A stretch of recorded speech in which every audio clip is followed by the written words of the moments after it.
উপজেলা স্বেচ্ছাসেবক দলের যুগ্ম আহ্বায়ক সুমননাথা শুভ মণ্ডল। আছি বর্তমান না, অনেকদিন হলে আমি বিএনপির সাথে জড়িত আছি, গাজীপুর উপজেলা বিএনপির সাথে।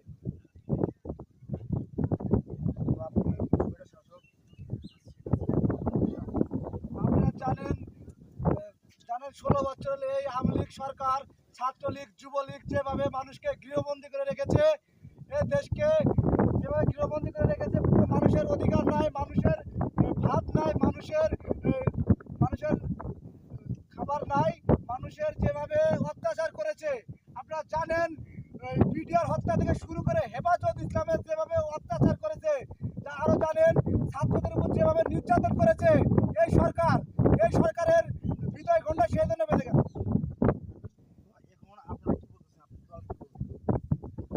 আমাদের দল সবসময় গাজীপুর উপজেলা বিএনপি সেলিম ভাইয়ের নেতৃত্বে, সালাম ভাইয়ের নেতৃত্বে শক্তিশালী আছে। আপনারা জানেন আমাদের উত্তরবঙ্গের কৃতি সন্তান টুকু ভাই সবসময় শক্তিশালী, স্থায়ী কমিটির সদস্য, কেন্দ্রীয়। তো আপনি আশা করেন যে গাজীপুর দীর্ঘ 50 বছরেও